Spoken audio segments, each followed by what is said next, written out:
You are listening to the Knightline Sports Network, brought to you by Travis Dever and the Dever team, 386-690-1636. Welcome to the AAC Report, only on the Knightline Sports Network. I'm Jeff Allen. Thanks for listening. Coming up, we'll hear from our Knightline basketball analyst, Ben Stout, and also Mike O'Donnell of ESPN and CBS Sports, as we talk about the AAC Men's Basketball Tournament, which Houston won as they exploded to a 91-54 win over the 5-seed Cincinnati. That logged down the Americans' automatic bid into the NCAA Tournament, where they are a 2-seed in the Midwest bracket, and will take on the 15-seed Cleveland State in the first round. Wichita State is also going to the big dance, as the Shockers parlayed their regular season title to get those dancing shoes on. As an 11-seed, they will take on Drake in a first-four matchup on Thursday night in the West bracket. Meanwhile, Memphis and SMU are headed to the NIT. The Tigers are the top seed in their portion of the bracket. SMU a 3-seed in that bracket. They could meet each other in the quarterfinals if the Tigers beat Dayton and the Mustangs beat Boise State. Well, right before the tournament, they gave out the American Athletic Conference Men's Basketball Honors, the Player of the Year. Co-winners, Quentin Grimes, the sharpshooter from Houston. Also, he was a third-team All-American. Tyson Etienne of Wichita State, the other co-player of the year. Coach of the year, Isaac Brown of Wichita State, no surprise there. Defensive player of the year is Dejan Giroux of Houston. The freshman of the year, Moussa Cisse of Memphis. Most improved player, Justin Gorham of Houston. Sixth man of the year, Boogie Ellis of Memphis. And Darian Jackson of Tulsa, a co-winner of that. The sportsmanship of the award goes to J.P. Mormon from Temple. All-conference first team, Jaden Gardner of East Carolina, joined by Grimes from Houston, Landers Nolly of Memphis, Kendrick Davis of SMU, and Etienne of Wichita State. The second team, Keith Williams of Cincinnati, Houston teammates Dejan Giroux and Justin Gorham, and Marcus Sasser and Brandon Rochelle of Tulsa. Third team, Brandon Mayhem of UCF, along with his teammate Darius Perry, Farron Hunt of SMU, Khalif Battle of Temple, Jalen Forbes of Tulane, and Al-Tariq Gilbert of Wichita State. The all-freshman team, Isaiah Adams of UCF, Tari Eason of Cincinnati, Moussa Cisse of Cincinnati, Caleb Murphy of South Florida, Damian Dunn of Temple, and Ricky Council IV from Wichita State. Prior to the men's title game on Sunday, AAC Commissioner Mike Oresco discussed how things went this season for both men's and women's basketball, and here are his opening remarks from his press conference. I just wanted to say that, what a difference a year makes. Obviously we had to cancel the tournament. You may recall we were the first conference that did cancel, and we didn't know what others would do, but we felt we were making the right decision, but it was certainly a tense time. This year, of course, we're not over the pandemic. Obviously, it's been, we have to keep things in perspective. It's obviously been a national tragedy. We're happy that we've been able to play, that our student athletes have had an opportunity to play. We brought 21 teams here, and it looks like we're going to finish with all 21 teams being able to play and to compete and to have champions in both women's and men's. We absolutely love this arena. We think Dickey's Arena is one of the best in the country. It's a great venue for both of our men's and women's teams. I want to thank Matt Homan, the general manager. He's been absolutely terrific. And we've had to work out a testing protocol. We've done over 2,000 tests, and we haven't had a positive test, which is really a remarkable tribute to our student athletes and our coaches and our administrators. And I want to thank Brian Thornton, who runs our basketball, men's and women's, and Scott Draper. Scott arranged our testing, and Scott did that for football too. And he's done just a remarkable job. I want to thank Bobby Wagand and Patrick Colbert and their team. If I try to mention everyone, I'll forget somebody. But they also handle our Olympic sports, and they've done a really terrific job with the venue here. And Dr. Greg Stewart at Tulane has been here almost the entire week. Kind of supervising all the testing. And he is the head of our medical advisory group. And they have done, again, a lot of accolades all around because they've done a great job in football and basketball. And even when we didn't play, it was because of an abundance of caution because they were very careful. He's being here all week was really, a lot of his time has been devoted to this. And I want to thank him for the great job he's done. Also, our athletic directors, our players, and our coaches deserve all the credit because, again, they had to not only, stay free of the virus, which, of course, is sometimes just a luck of the draw. It can happen. It's a very transmissible disease. We all know it on a sound trite. And we know it can happen at any point. But I know they took tremendous precautions. I know our staff set up the hotel situation here and all the different things that we did around the arena. So knock on wood, we hope that we can get through the game and then obviously get through the week for the teams that will go to Indianapolis. And we're obviously hoping to have, more than one team qualify. We don't know yet what's going to happen. But I can open it for questions. We are coming back to Dickies. We have a multi-year deal. We're coming back next year. And we're really excited because next year, we hope the pandemic's behind us and we can have fans. And I think if we do, I think we'll have good crowds because, five of our schools are within pretty easy driving distance and a few others are not far away. So with the kind of basketball we now have in this conference, I think is going to improve year to year with the great coaches and programs we have.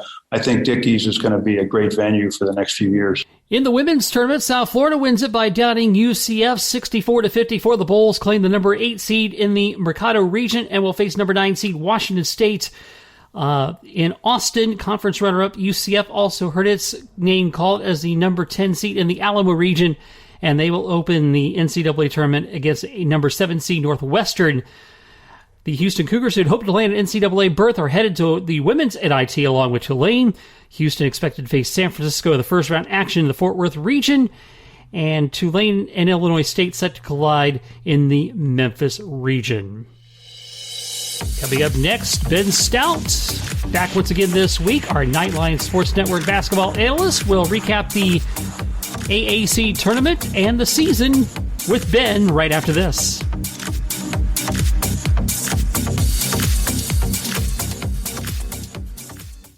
Hey, this is Travis Dever, Kai's Real Estate, the Dever team, New Smyrna Beach. Your source for real estate and everything else, New Smyrna Beach. Proud sponsor of Knightline. Call me anytime at 386-690-1636. That's 386-690-1636. Let me show you my hometown, New Smyrna Beach, UCF's favorite beach. Go Knights and charge on. An auto accident can change your life forever. At Chad Barr Law, we are raising the bar on what to expect from your personal injury attorney. Hi, I'm Chad Barr, and I want you to know that our entire team is dedicated to providing you with the representation you deserve in your greatest time of need. If you or a loved one have been injured in an auto accident, call 407-599-9036 for a free consultation or visit chadbarlaw.com. At Chad Barr Law, our clients come to us in need and leave as family. Offices, Altamont Springs. Looking for more out of your Porsche? Look no further than Flat6Motorsports.com. They have the widest selection of aftermarket Porsche parts anywhere in the world. With over 85 product lines and in-depth expertise, Flat6Motorsports.com is your one-stop shop for any Porsche performance needs. Whether you're shopping for intakes, exhausts, suspension, or tuning, they have you covered. Flat6Motorsports.com is the premier Porsche aftermarket specialist. Check them out at Flat6Motorsports.com.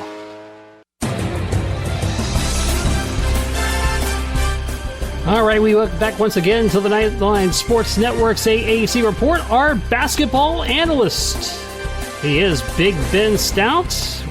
Ben, thanks for being back on again this week. Yeah, thanks for having me. It's good to talk to you before the conference tournament and afterwards, leading into the big dance. So happy to be on with you again. Yes, and Houston, finally, it's hard to believe they hadn't won a conference tournament as good as they've been, but they finally get that monkey off their back and a blowout fashion win in the championship game over Cincinnati, and that probably would qualify as among the best they've played all year, and certainly a good note to go into the big dance on. Yeah, absolutely. I mean, I kind of said it before the tournament, and you and I both talked about it, how, if it were to get there, if UCF wasn't able to pull off the upset against Memphis, and unfortunately for us, they didn't as UCF fans, they weren't able to pull that off. But if they were to get we both of us said that would probably be the game of the tournament, and it turned out to be true. Another 2-point game between Houston and Memphis in the semifinal round. But besides that, the Tulane game before that, where Houston played Tulane and just kind of wiped the floor with them, and then and then Cincinnati was able to make a little bit of a run there and make the conference tournament championship game, which they actually have made it quite often over the last 5 years or 6 years or so. So that's a testament to them, making that game. But man, Houston certainly they got that opportunity to be the conference tournament champions after missing out on the regular season championship, that being taken away from them from a loss earlier in the year with Wichita State. And hey, I mean, they really proved that they're the cream of the conference, and I'm hoping as a UCF fan that we can eventually catch up. But this year for sure, and over the last couple of years, they've really shown that they're the strength of the American Conference, and they showed it on that day, winning 91-54. It was just a kind of annihilation of Cincinnati, and they're a team, Houston, just going into the big dance as a real threat to the rest of the country. So it's exciting to see that coming out of the American. Yeah, no question about it. And as you mentioned, that matchup against Memphis, and boy, I think I would pay to watch these guys play every week because those teams just match up so well against each other. I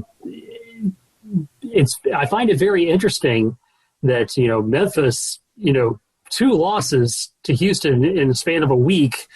They probably had to win the tournament, but boy, you got to give them credit for what they accomplished during this season, for sure. Yeah, it is that was definitely a game that we talked about before the tournament. I think that Memphis needed to go ahead and take that win, get a quad 1 win, late in the year.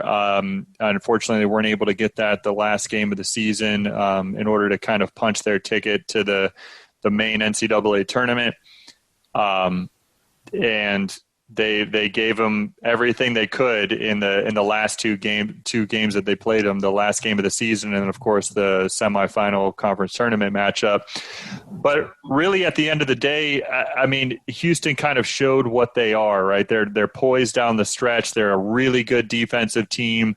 And they also have really balanced scoring. I mean, they had 4 players in double figures that game, led by Quentin Grimes, who wound up winning the most outstanding player of the conference tournament, and he had 21 in that game. But then Memphis, contrasting to that, only had 2 players in double figures throughout the game, or 3 players, excuse me. But DJ Jeffries only had 10, and then you had Boogie Ellis kind of running the show there with 27, and so just a little bit more balanced scoring, a little bit more team effort from Houston, and that's what you get. You get a lot of offensive rebounds, you get a lot of attacking on offense and balanced scoring from Houston. They've always been that kind of positionless basketball team, and it just showed with a little bit of more poise down the stretch. But another close game, 74-76. It's just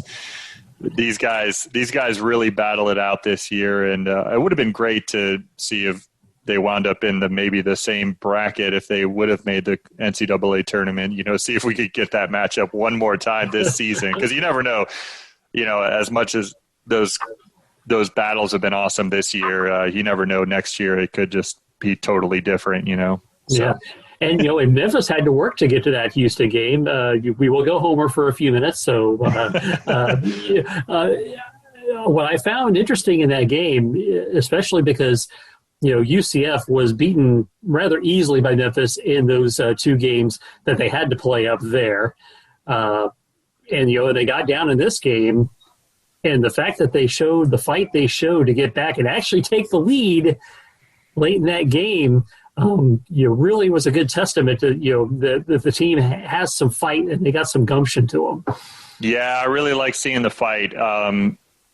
I was watching, obviously I watched the entire game, and I was texting back and forth with some buddies, and with seeing Memphis go up by 15 plus at least twice in the first 10 minutes of the game, right? Like we're thinking, here we go again, right? Here we go again. Exactly. It reminded me a lot of that. I mean, the first 10 minutes of the game reminded me a lot of the first half of the first game of the back-to-back games that UCF had to play at Memphis this year. And so it's just really, oh my goodness, here we go again. Like, how bad could this get? Like, this would be a horrible way to end this season that has been very up and down for Johnny Dawkins and UCF. Showed, flashes of brilliance and then, really some tough times as well. And so I'm sitting there watching that first half, and I'm just like, it can't end like this. Regardless if it ends in a loss, like, it can't end like this. And then all of a sudden, Isaiah Adams starts to get going a little bit in the first half, and they start to get some stops and have a little bit more efficiency, and in that press, they're able to break the press a little bit, start to remain poised.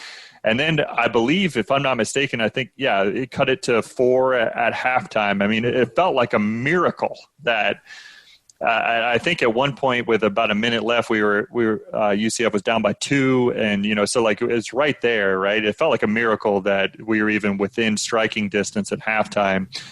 And then you start to say, all right, so if we can start the second half a little bit better, like, who knows what happens? And they wound up taking the lead with about 5.5 minutes left, and unfortunately for us, that was just it just wasn't enough at the end of the day, and that kind of the amount that had to be overcome in that first half lead and that kind of breakdown in the first 10 minutes of the game just wound up gassing out the team at the end. And give credit to Memphis, they scored, or I should say, they showed just how well they can play defense as a team. And that hurt us a lot when we had to go back-to-back games at Memphis, especially in that first game. We seemed to kind of figure some things out in the second half of the second game, as I mentioned last week. But just really a lot of credit to them is just how well they kind of smother you with that press on defense. And I haven't watched a ton of Memphis this year. I don't know how effective that is against other teams, but certainly against UCF, it was very effective. And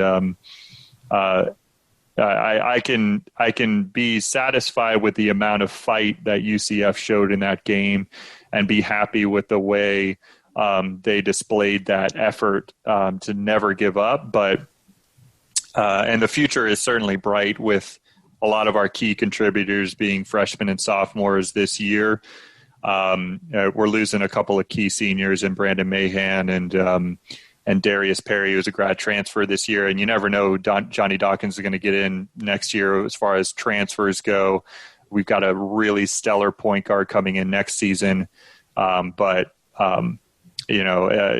future's bright, but it would have been great to come back and seal the deal and get that another shot at Houston. Who knows what would have happened? I mean, it may have been a tough matchup, it would have been a tough matchup, no doubt. But yeah, I was hoping we could get back our old get past our nemesis there in Memphis. So tell me, and maybe if somebody figures this out, they'll be wealthy. But momentum in basketball is so interesting, because you look at how UCF had to fight, claw, and scratch back, and they actually end up taking a lead, but then the momentum switches right back. It's as a player, do you have senses of those momentum swings and yeah, kind of give me a little thought on that. Yeah, it was fascinating to see in the beginning of the game, just see UCF, like their body language, right? Like, just kind of, it seemed desperate, right? Like, just seemed kind of like, oh man, here we go again. They're shutting us down on this press. And then all of a sudden, you see the ball go in the hoop a couple times, which, quite frankly, the amount of missed layups that UCF had was nuts in that game. But basketball is a game of runs. And as a player, you definitely feel that. And like I said, that sometimes that lead that is built up in the beginning of the game really matters. And as much as players don't like to talk about this, and especially coaches don't like to talk about it, is you get this kind of sinking feeling sometimes where you get like, as much as you don't want to admit it to yourself, even that whole "here we go again" thing happens. And I think that when it came down to it, that start of the game affected the rest of the game, regardless of how much they fought back. And as you said, we were able to take the lead, but it almost felt like we were able to take the lead, but it almost felt like we were still, the game was obviously still in the balance, but you could see that, like, players like Darius Perry and Isaiah Adams, especially being a freshman and, kind of in that big moment, it still felt like we were behind the eight ball, right? Like, it still felt like if Memphis made a couple shots, we're like, oh man, like, we tried, but it didn't quite make it there. And that's not a knock on any of the UCF players. It's just human nature to really kind of feel like, man, we just can't quite get over the hump against these guys. And that game of runs really feels it. I mean, certainly when you see Darius Perry hit like 3 straight threes to all that momentum, he feels like he can throw a penny in the ocean at that point, but then he misses the 4th one, right? So then you're like, yeah, as a player, you definitely feel that game of runs, and sometimes the early lead can kind of creep back into you. Yeah. Well, you mentioned you never know who Johnny Dawkins getting in the transfer portal. I wonder if Elijah Joyner would like to come here, since he's in the transfer portal from Tulsa. He's probably looking for a P5 school, but just the same. Well, that'd be interesting. Yeah, I like the whole free agency of the transfer portal is kind of crazy this season. I haven't read up as much about it, but I know that in the years past, like the current school you're at can kind of control a little bit of how you go, and who knows if players like that go within conference, but yeah, who knows? Yeah. And speaking of the transfer portal, and you tweeted this last night, it was a retweet off of Cincinnati's got like 5-6 guys in the transfer portal. Wichita State, you mentioned that was a similarity, and it's like, is there a little smoke to a fire that's burning behind the wall there? That's a very interesting aspect to have that many guys in the transfer portal. Yeah.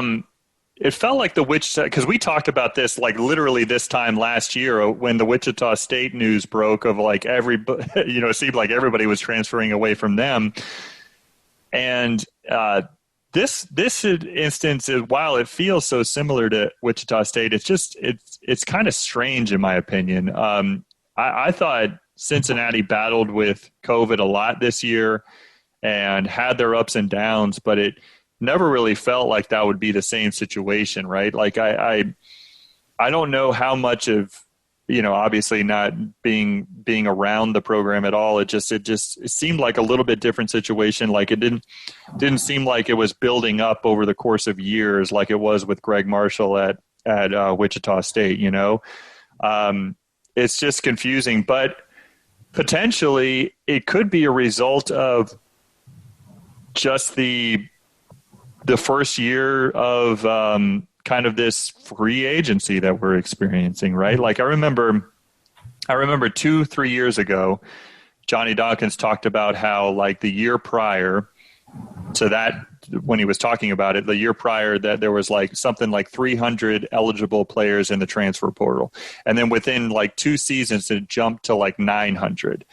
And now when you're in a situation where you don't have to sit out for a season, who knows what this offseason comes to pass, right? So seeing Cincinnati dropping 5 players into the transfer portal right away when they end that kind of magical run in the conference tournament, it may have a little bit less to do with the program itself and the coaching staff itself, and more so to do with the situation that we're in now in 2021, where this kind of transfer rules have been adjusted. I don't know that to be true. I don't know either way, obviously, but it is kind of interesting to see that many players, and some of them really big key contributors this season to Cincinnati, entering the transfer portal so quickly. And we'll have to see, because it seemed like from the outside looking in that the coach did an excellent job with him. He's a good coach, yeah. Yeah, I mean, he seems like, again, from the outside looking in, he seems like a really good coach that runs the program very well. The players are always pretty disciplined and play great defense, and they had some star players this season. It was just kind of odd to see last night when all that news broke. Yeah, so it's either something or it's nothing. Well, I guess time will tell on that. But it is interesting, the transfer portal. I don't know. We kind of got off into a side conversation here, but it is interesting. I mean, the coaches are allowed to pretty much change jobs whenever they want to, and it's often been said, well, the player should have the same rights. So maybe this is an interesting, opportunity to experiment how this would actually work. So I guess we'll get some live testing and live data to see if immediate transfer is a good thing or a bad thing. Yeah, I like how they said, to the student athletes, like, you're going to get one, right? You're not going to move schools every single season and expect to just be able to play, immediately eligible. So far, I like the rule. As a fan of a certain, team in UCF, like, I don't want to see too many players experimenting with that rule out of UCF. Like, it would break my heart to see some players move around. And I've heard some of my colleagues, like, some of the friends that I've been talking to about this, seem to be kind of worried about, like, are we going to become like a farm team for like this, kind of the elite programs of the conference, but not the conference, excuse me, but of the nation, I should say. And I look at it a little bit more positively, right? So what if those 5-star recruits, similar to CJ Walker or some others, go to Kentucky and they think they're going to be, the best of the best, and they're going to get all this playing time. They're going to be a one and done, and it just doesn't quite work out that way. Like, we can take advantage of that in a positive direction. So I think any American Conference team and that coaching staff is hopefully looking at it from that perspective, is how can we take advantage of these players who are highly touted and very talented coming out of high school that went to these top programs, these blue blood programs, if you will, and didn't quite get the opportunity that they thought they were going to get.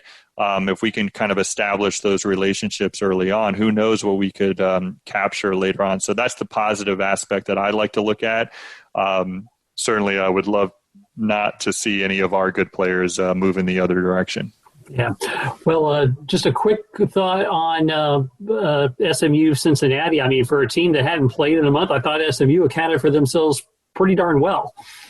Yes, they definitely did. And it's certainly in the beginning of the game, right? Like they started off like, all right, so, there were this high scoring, high powered offense team. Like, we're going to take it to Cincinnati and do well. You did see, though, towards the end of that first half, and then certainly in the second half, unfortunately, the conditioning and the lack of game experience, hadn't played in over a month, it just kind of caught up to them. And you kind of felt bad. I as a fan of UCF, I don't really feel bad for many of these teams, but like watching it, I was like, dang, like they started out the game so well, and they just seemed to run out of gas, especially towards the end of that first half. They kind of collected themselves in the second half and made a game of it, as you said. It being a 3-point game at the end, they fought hard in the second half, but you could tell the conditioning level wasn't there this year. And that's just the third opponent that COVID has introduced this season that they were up against. It would have been really interesting if they could have made a run, though, because it not only would have been a fascinating story, but who knows, they were on that bubble before the tournament started. And so it didn't work out for them. Obviously, Cincinnati kind of made that run instead, but it was an interesting story with them not playing for over a month, their coach not being able to coach them for over 2.5 months. It was quite the story down the stretch, but unfortunately, SMU wasn't able to pull it out for them. Yeah. So let's talk a little bit about Wichita State. They're going to the big dance, and they lost in that semifinal of Cincinnati. That was another tight, certainly entertaining basketball game. And the fact that they got into the tournament when a lot of people had them as first four out, I think is really tremendous that they are getting some respect for winning the regular season. Yeah, I think it's luckily for us. I think it's a reflection of the respect that the American Conference is continually gaining. They're kind of making these baby step strides. As I like to remind a lot of people, this conference was really built on being a very strong basketball conference, and so being able to, even though they got knocked out in the semifinals of the AAC tournament, kind of being rewarded for being the regular season champion of the AAC. I'm glad that they got in. Now they're matching up with Drake in the first four of the in that game. I think will take place on Thursday night, right? Friday night. Friday night, okay. Well, no, I'm sorry, Thursday night. Thursday night. Yeah, I'm all mixed up with the change in the schedule. Yeah, so that game is going to take place on Thursday night. Wichita State versus Drake. Drake's one of those teams I haven't watched them at all, at all this year, so I don't want to say that I know much about Drake. However, I do know that the winner of that matchup is going to face against USC, who has like a top 3 NBA draft player in Evan Mobley. I don't see, as much as I would love to see an AAC team like kind of move forward in the tournament and move throughout and kind of upset some people. I don't see them really, if they are able to win the first 4 game against Drake, I can see that happening, but I don't really see them getting past the quote unquote first round of the tournament against USC. While I'm glad that they were rewarded for their excellent season, and I think they deserve to be in the tournament and have that chance, I don't really see them built as the team that can really go far. Now, Houston is definitely a different story, I think. Yeah, that's definitely for sure. Yeah, if Wichita, it would be interesting, though, if Wichita State could somehow win 2 games, have a chance to play Kansas. Wouldn't that be sweet? It would be, yeah. And our colleague Andrew, he'd be interested to see that game as well, being a Kansas alumni. But yeah, that would be an interesting matchup as well. Again, it's just it's going to be a tough road. I mean, even if they were able to pull off 3, big wins, then they're matched up with Iowa, right? With Garza and all those guys. I mean, they've got a gauntlet, as most teams that are 10 and below have to go through. They certainly. Have a huge gauntlet to go through in the NCAA tournament. Yeah. Well, Houston's a 2 seed in the Midwest region, and their first game's against Cleveland State. Unless the bus fails to get there, they're moving on. How far do you think Houston can go? They are in Illinois is the 1 seed, and they're playing awesome basketball right now. What's your thoughts on the Cougs? Yeah, I have them. So I spent, as we do during this time of year, right? I spend a lot of time, sorting through my bracket and trying to figure this out. I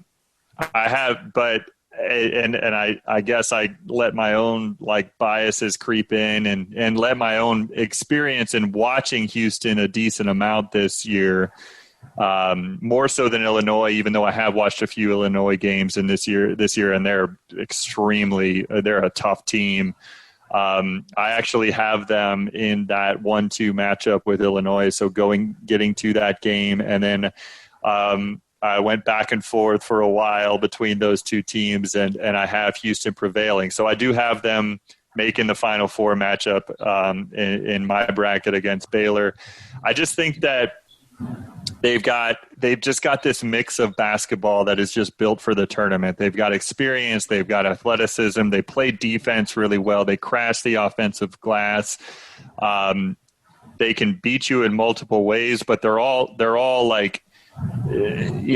I think they're well coached with Calvin Sampson. I think they have a opportunity here, and now whether or not I change that Illinois, Houston, I change that option in the next couple of days, who knows? But I do, as of right now, I have Houston making the Final Four and winning that matchup against Illinois in that bracket.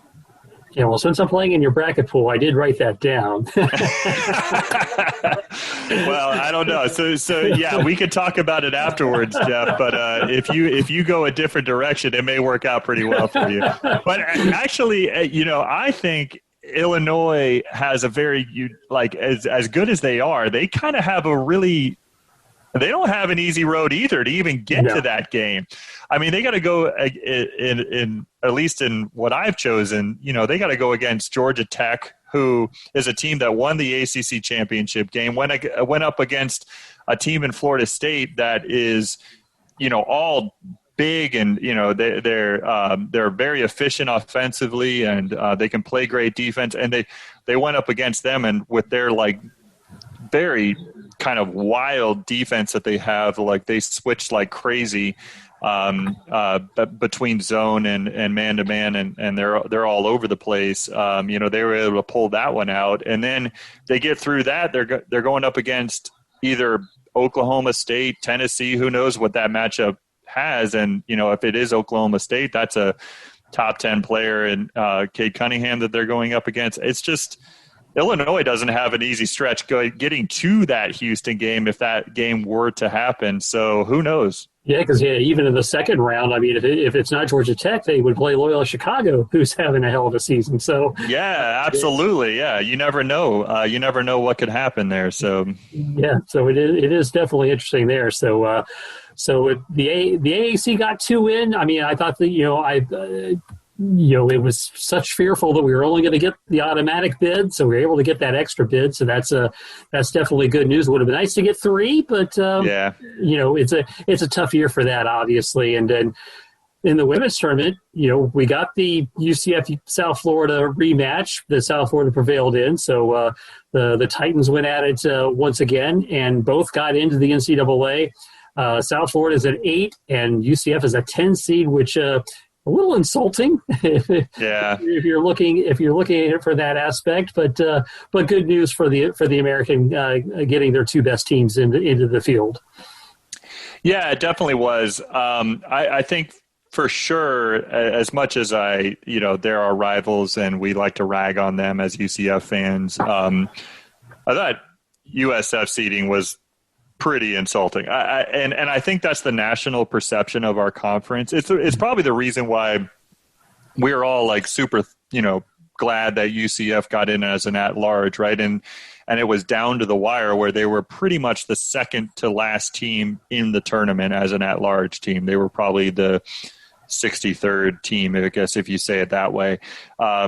As the 10 seed, because I believe there was one other at-large that was an 11 seed, and that was it from them. But I think it kind of, now that UConn is out of our conference, I think that from a national perspective, and to be honest, women's basketball, as far as I've seen, there's a real lack of parity in women's basketball. Not much like the men's game, where you see a huge swath of teams that have kind of a chance, where in women's basketball, it's been much more concentrated at the top than on the men's side, as far as my observation. And I think that once UConn leaves our conference, the American just got a huge lack of respect from a national level. Really, it was the difference, and we talked about this last week, but I think the difference between UCF and USF this year is that USF had a few key out-of-conference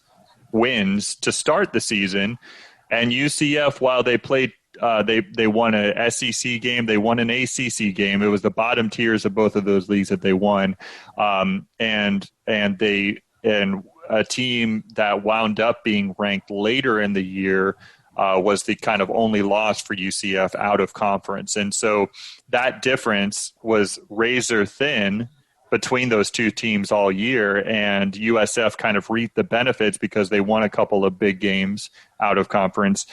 And UCF was, in my opinion, kind of punished because I think there was a lack of respect within the conference this year now that UConn's out of it. But at the end of the day, luckily, because UCF was not only able to win against USF, a top 15 team at the end of the regular season, and then be able to make it to that conference championship game in the tournament, luckily they were able to get just enough respect to get into the tournament, because I think it would have been a travesty at, I think we had about 4 losses this year, I believe. It would have been a travesty for Coach Abe and Diamond Battles and those great ladies on that team that they weren't able to get that entrance into the big dance. And I really hope, as somebody, as a UCF basketball alumni who was in the building when UCF beat VCU a few years ago for our first tournament win ever, I really hope that this is the season that the ladies can get that done and do something that no UCF basketball team has ever done, win a game in the NCAA tournament. I think that would be a really exciting stamp on this, an exclamation point on this very wild season that we've had. But wouldn't that be great? It would be a great story for all UCF fans out there. Yeah, well, I tell you, as South Florida and UCF can be bad about being underseeded, or it's an opportunity.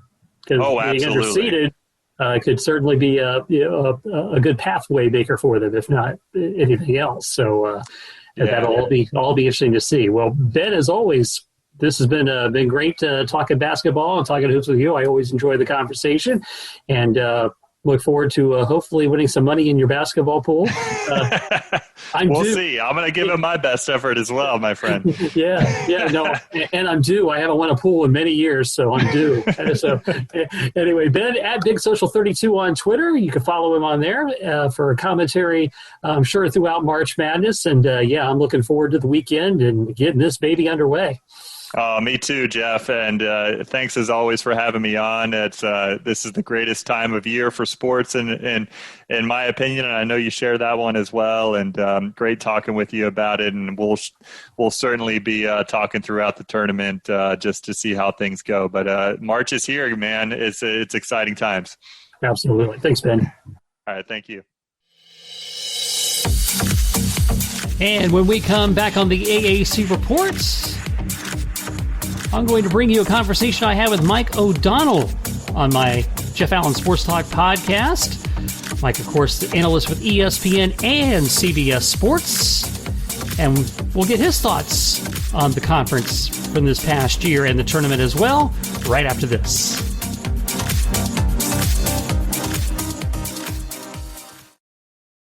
If you haven't figured it out yet, I love Tijuana Flats.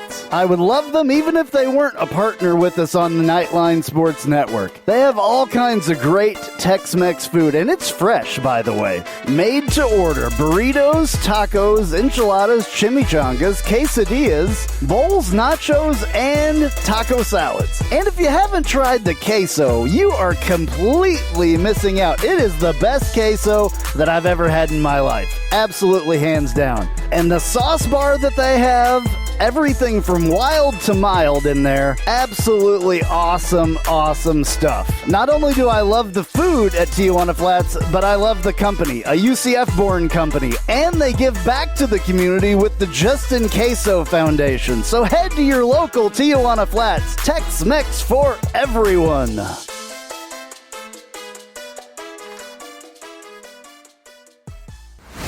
Hello, Night Nation. This is Andrew Fagley reminding you to tune in every Tuesday night, 9 to 10 p.m. on WDBO 107.3 FM and AM 580, plus the WDBO app for Knightline at Night. Brought to you by Chad Bar Law. We'll be taking your calls and your texts reacting to the previous week's UCF sports action, and you never know who will show up. Once again, that's Knightline at Night, every Tuesday, 9 to 10 p.m. on WDBO 107.3 FM and AM 580, plus the WDBO app. Go Knights and charge on.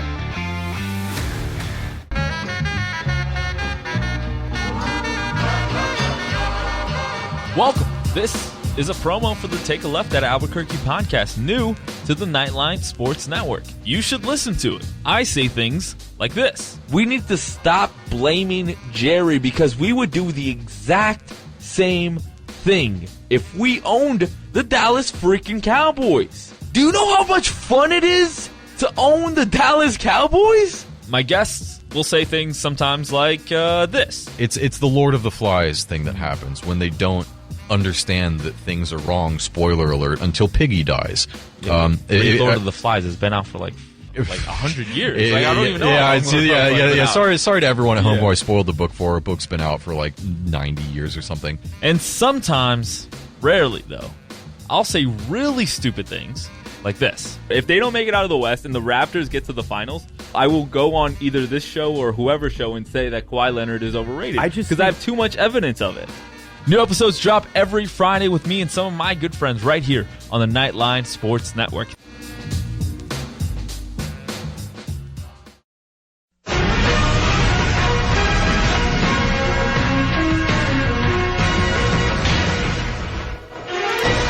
All right, as I mentioned earlier this week, Mike O'Donnell, analyst from CBS and ESPN, was a guest on my Jeff Allen Sports Talk podcast. You can find that podcast, by the way, wherever you get your podcast. Anyway, I had a chance to talk to Mike about the AAC Tournament and the season in general, and here is part of that conversation now. It ends up being a two-bid league. Houston, of course, has been the class of the AAC now for the last several years. Wichita State gets in, and what's nice about Wichita State getting in is it looks like their regular season championship meant something.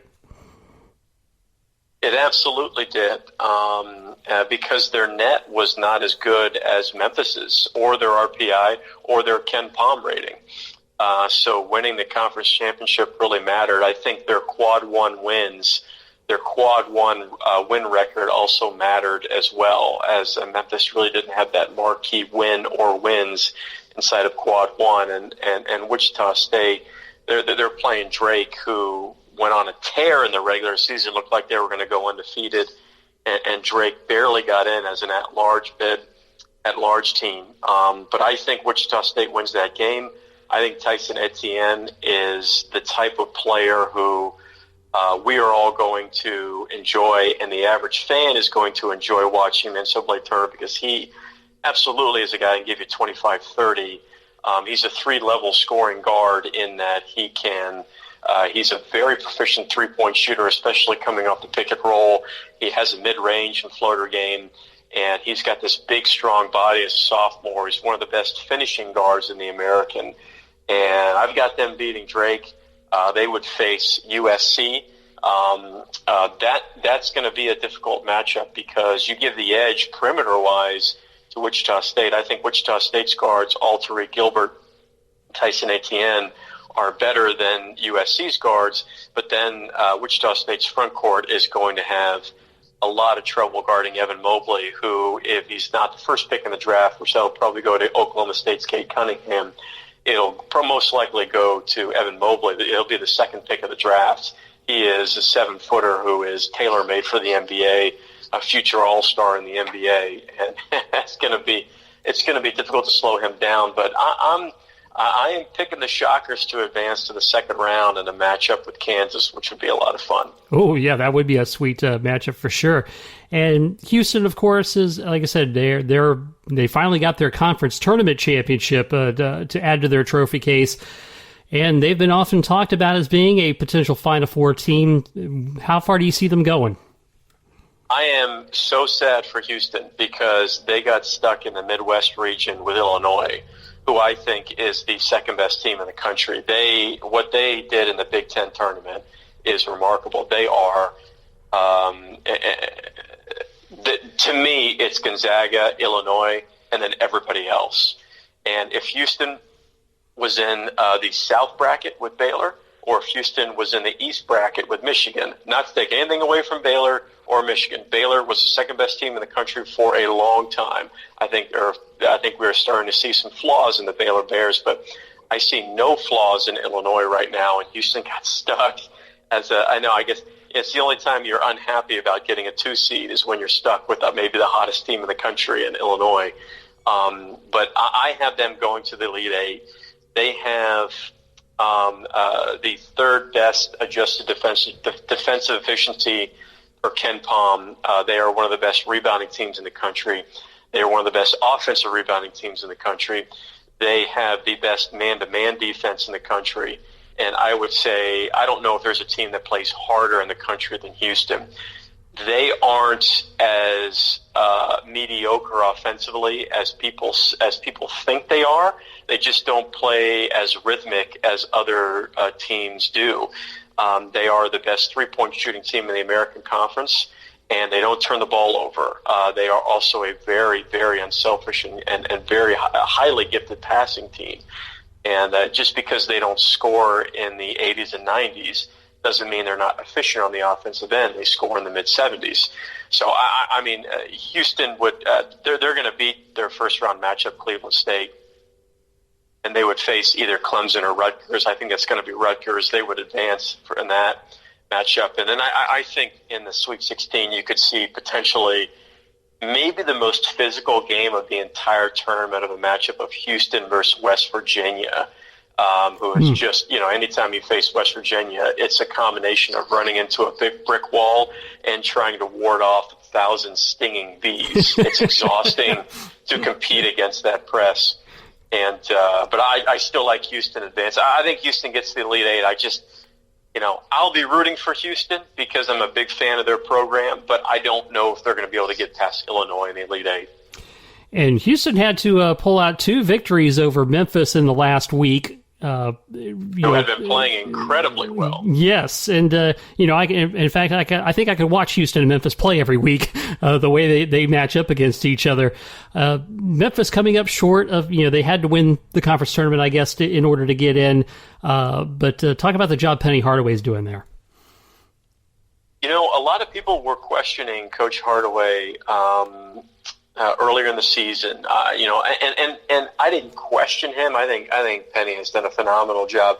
I do think that in the first 10 games of the season, they did underperform.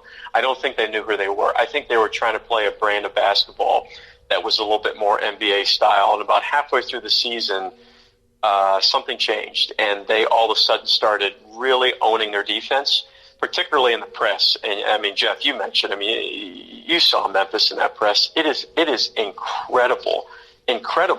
And this is going to sound maybe a little cliche and very, very obvious, but the Memphis coaching staff is sick right now because they missed 10 free throws at Houston, and they missed 12 free throws in their previous matchup. They shot 53% from the free throw line on the season. And I was actually talking with one of the Memphis assistant coaches last night, and in their losses, they missed a combined 66 free throws. They were 84 of 150 from the free throw line, and their average margin of loss was 4 points. Oh man! So if they would have shot just 10% better, so they shot 56% from the free throw line. If they would have shot 66% from the free throw line, that's it, 10% better, they would have only analytically had 3 losses on the season, which probably would have put them in the top 15 in the country. And you want to talk about going back and looking about all the frustrating things, and you think about the boring little stuff. When you realize there are no little things and there is no boring stuff, all the boring and little stuff matters a hell of a lot. Yeah. And Memphis's net was better than SMU's, was better than Wichita State's. They just lacked marquee wins, and they did not perform in the non-conference well at all. And it took them about half a season to figure out who they were, and then they did. And all of a sudden we saw that every media coach in the country was watching that game, Memphis and Houston, and saying, "Are you kidding me? This Memphis team looks like a Sweet 16 team." They just didn't have the resume to back it up. Yeah, I tell you what, and that's some great math nuggets you gave us there, too. And one thing I took from the conference tournament is I look at the American, and I think you can safely say the top half of the conference is very good. I would include UCF in that as well. What is your overall grade for the American for this past season? Well, before I kind of do an overall grade, Jeff, one thing I will mention is the bottom three teams for the American had a better net than the bottom three teams of the Pac-12 and the bottom three teams of the Big 12. Mm. So I know you're talking about the top half performed really well, but I would argue that the top half has not been as good from a non-conference win perspective this season as it has been in season past, but the bottom half of the American has been far superior than the previous years. And there were times in which the American Conference kind of cannibalized itself, similar to what the Atlantic 10 actually did to themselves this season, because I think a lot of people felt the Atlantic 10 could have had 3 or 4 teams in the tournament if it had not cannibalized itself. The American, I would give the American a B+. You could make an argument the American tournament was one of the best tournaments that we saw. Totally. The conference tournament, because of how high level of basketball we witnessed. It was awesome. It was great. What the American needs to do is this: is Houston. The Houston train is rolling, and that ain't stopping. Right? They may not be, top 5 in the country next season, but they're going to be at worst top 25 the entire season. Wichita State, if Tyson Etienne comes back, Wichita State ain't going anywhere. Isaac Brown is a great coach. He just got the full-time job, and I think everybody was ecstatic when that happened. That was the right move to make at Wichita State. They're not going anywhere. Memphis they might have one player that turns pro, Moussa Cisse.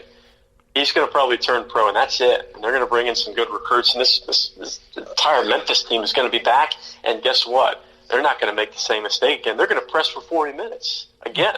It's going to be exhausting. It's going to be brutal to play against the Tigers. SMU returns a bulk of their lineup as well. Kendrick Davis might be in running for preseason player of the year next season, along with Tyson Etienne. So, and SMU had a top 60 net the entire season. They just didn't have enough marquee wins. And so, when you're looking at the American Conference, I would give it a B+.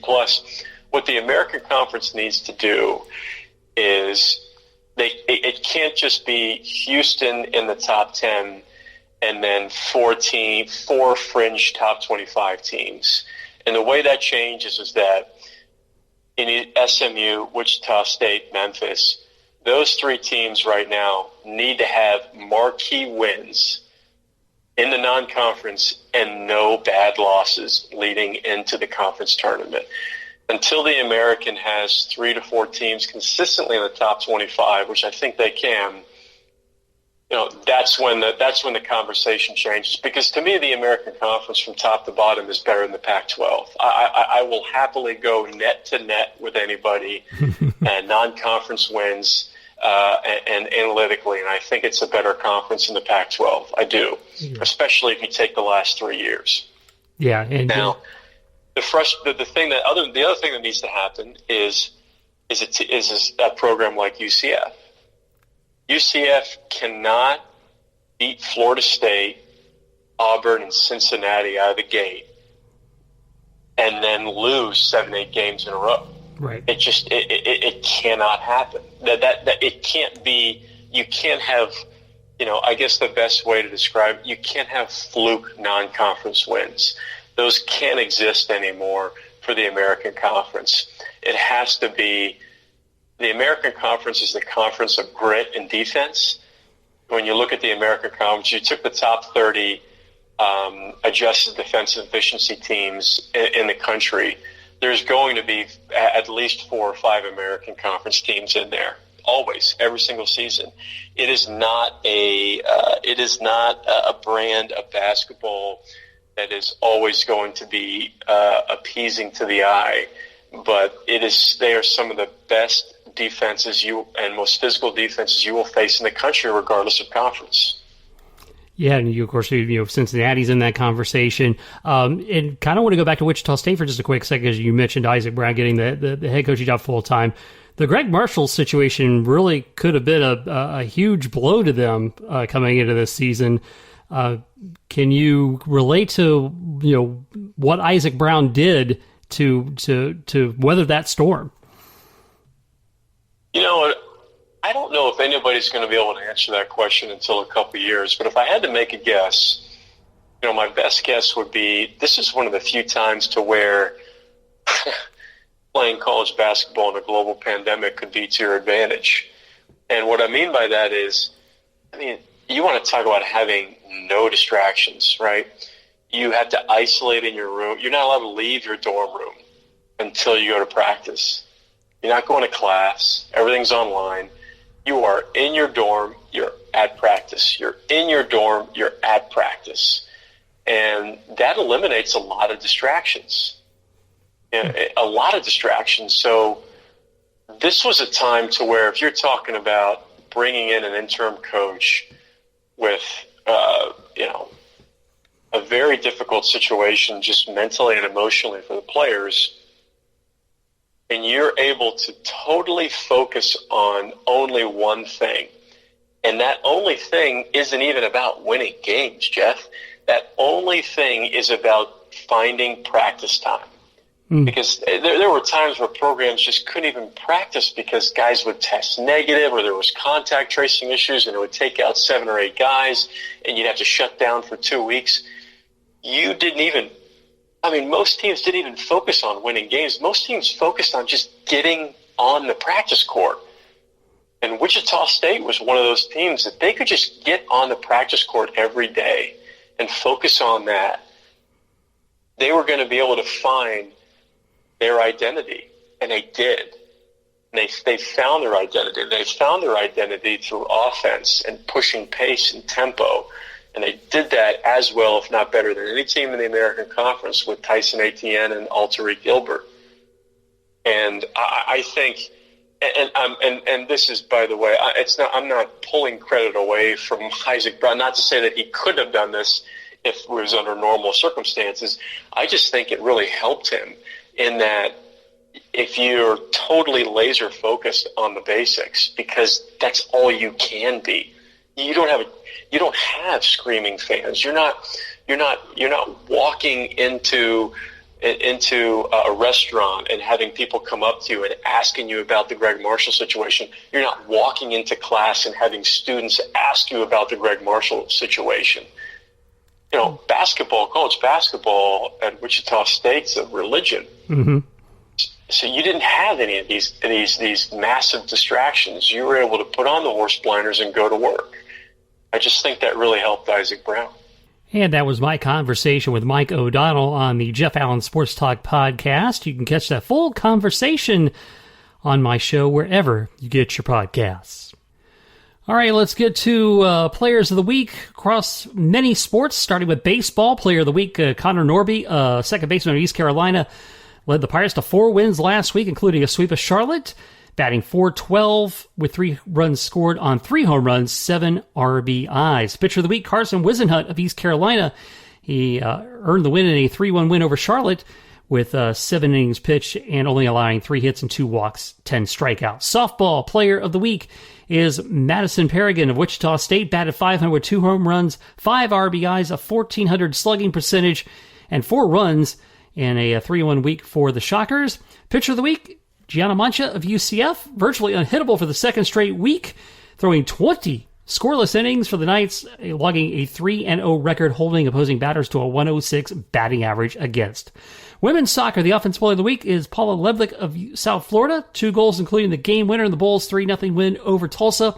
Defensive player of the week, Cheyenne Dennis of South Florida, helping to hold the Golden Hurricane to only 2 shots on goal. The goalkeeper of the week, Maeve English of East Carolina, made 7 saves in their 1-1 draw with UCF.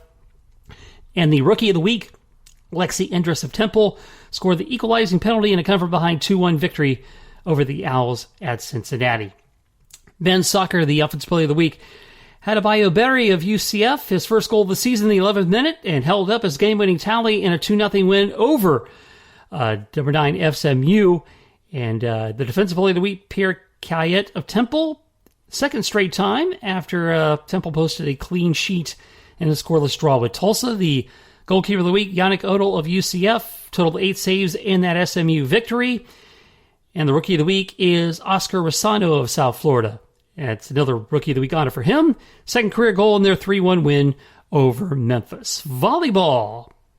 The Player of the Week is Hannah Jacobs of SMU, as they had a 2-0 week over the Golden Hurricane in straight sets. 5.7 points per set to rank second and hit .339 to rank 8th in the American for the week. Defensive Player of the Week, Narissa Moravec of UCF. Top shot block in the American, averaged 2.17 blocks per set and just 6 frames played against Cincinnati to help 2-0 since UCF clinched the top seed in the East Division.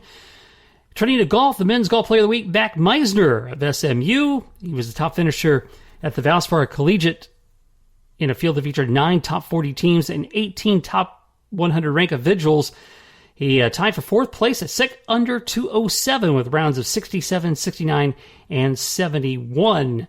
The Women's Player of the Week, Ann Norman of Houston, her first weekly conference honor with a Clover Cup showing, claimed a share of 7th place, and she had rounds of 70, 73, and 69 on the par 72 course there. Tennis, the AAC Tennis Player of the Week, Jacob Wojcik of South Florida.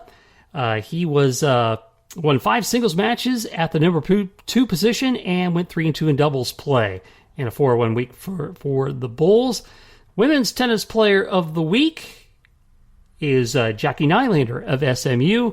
Went 3-0 at number 1 singles and 2-1 at number 1 doubles in a 3-0 week for the Mustangs. Lacrosse, the Attack Player of the Week, Megan Hoffman of Temple. The Midfielder of the Week, Alyssa Adams of Cincinnati. Defensive Player of the Week, Shanna Hecht of Temple. And the Freshman of the Week, Lauren Carey of Old Dominion. The Tulsa men's cross-country team enjoyed a top 10 finish for the second straight season, placing 6th in the 2021 NCAA Division I Men's Cross-Country Championship at the Oklahoma State cross-country course. They secured 6th place result, 237 points, and a total of 4 men's student athletes representing the AAC earned All-America honors to establish a conference single-season record there. Cincinnati's Aaron Benefield got All-American status in cross-country for the first time in his career. 16th place showing in there, so that was a good mark for him. Bearcat teammate Allison Dusky took 69th place. And at the women's 6K, Tulsa's made its 3rd team appearance as a member of the American, placed 20th overall with 650 points. And 3-time Americans women's cross-country champion Winnie Casquet made her 3rd straight individual start and finished with 125th place time. And student athletes representing the American Athletic Conference had strong performances at the NCAA Division I Indoor Track and Field Championships that were held at the Randall Tyson Track Center from March 11th through the 13th. Aaron Benefield, he established a program record in the men's 5K time to claim 5th place and first team All-American honors. And Wichita State's Justin Holfison had a time of 8.31 in the men's 60-meter hurdles, earned 2nd team All-American plaudits. Sean Maswangani of Houston on the 2nd team with a 60-meter finals dash of 6.67. Women's competition, Ellie Leather of Cincinnati in her finals heat in the mile, time of 4:41.83. And Memphis' Deanna McMiller opened the meet on March 11th, the women's weight throw, and it scratched over 3 throws. Don't say those words 3 times fast. It's not doable. All right, folks, that's going to do it for this week's show. Action-packed and full of information for you. As always, please follow me on Twitter at JeffAllen_88. And you can follow the Knightline Sports Network at UCF_Knightline. This has been the AAC Report, only on the Knightline Sports Network. I'm Jeff Allen. Thanks for listening.